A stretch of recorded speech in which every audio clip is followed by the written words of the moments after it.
Ladies and gentlemen, we are back, Malo, on football, Wednesday afternoon. So much going on, man, in the world of football.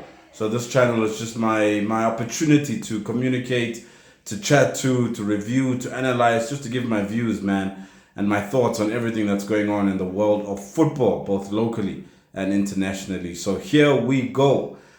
I see from a local point of view, a lot of teams, Orlando Pirates, I think a week ago, Kaiser Chiefs, I think today, releasing their green and gold as well as their green jersey for the new season ahead. I see last week, I think Kaiser Chiefs released their training kit, which obviously a lot of the players don't. As you know, or should know, Kaiser Chiefs now with Kappa after ending a long standing relationship with Nike. My discussion today is more around the pricing that some of these apparel brands set for some of their apparel. I mean, I look at what they were charging.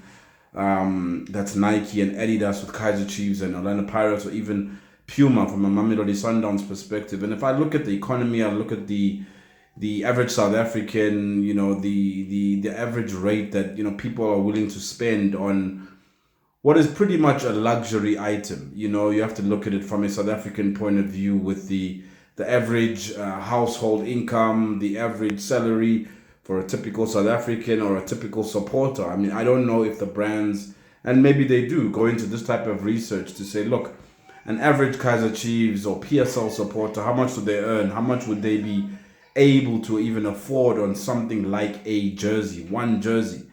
I mean, if you look at an average household income in South Africa and you look at the fact that these apparel brands are charging anywhere upwards of 900 Rand for an original jersey, whether that's Puma, Nike, Adidas, Kappa, now with Kaiser Chiefs, and I look at it and say, for an average PSL supporting fan, is that an amount that they can actually afford to fork out? I don't know. I do not know if 900, 1,000, 1.1 is an attractive price point proposition for an average South African earning, 10, 5, 7, 8,000 Rand, upwards maybe 12, 15,000 Rand to take maybe 10% of your household income or your personal income on one t-shirt.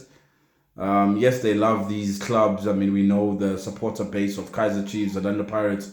They're talking upwards of 4 million, 3 million, 5 million, what they claim. But if I have to look at it and say, for someone to spend 10% of their salary on a jersey, and I mean, we all go to football stadiums, or we used to in the past. You look at how empty the stadiums are now, and you have to look at it and say, from an affordability point of view, we can't even fill stadiums with 40, 50 Rand PSL tickets, but we're asking the very same consumer to fork out what is 20 times that in 1,000 Rand for a football jersey.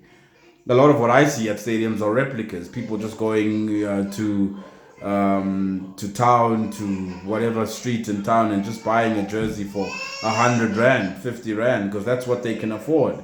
So I don't know if the apparel brands have, and maybe they have done this deep dive research into what price point is an attractive value proposition for them to get their money back, but for them to actually give an original jersey for a consumer. Because yes, everyone wants to wear an original jersey, but can an average South African afford 1.2 for a football jersey? I don't know, but my experience, my research, my seeing what's in the industry, I think that is a little bit too high.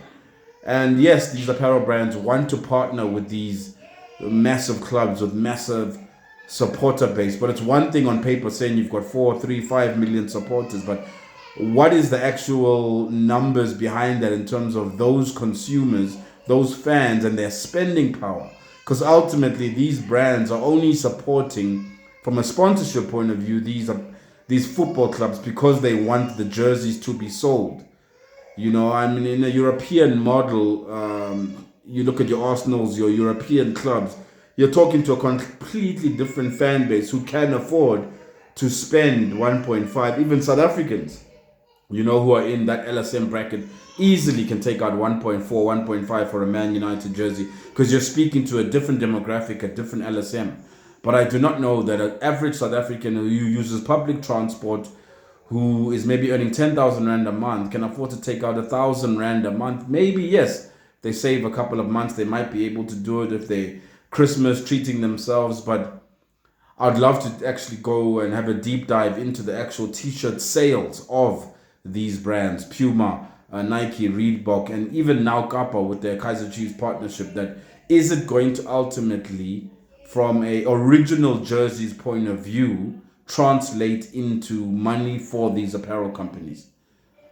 Interesting discussion, I think, is to be had with these apparel companies, that they want the big attractive fan base of these clubs, but is that actually materializing in actual rands for them at the end of the day? So yeah, man, the apparel companies and their partnerships with these PSL clubs, the big three, because I know for the rest of the clubs, obviously they're not getting the type of apparel sponsorship endorsement that they should. We know obviously SuperSport has got a big apparel partner, but for the rest, really challenging. And for the ones at the top, the football clubs, is that equating in money for these apparel companies? Nike ended their partnership with Kaiser Chiefs. Let's see what happens with Orlando Pirates in a couple of years and some of the other big apparel companies. So that's my thoughts, man, on apparel and what's happening in the PSL space with regards to brands and their ROI, return on investment, for sponsoring some of these clubs. Malo and football, we out.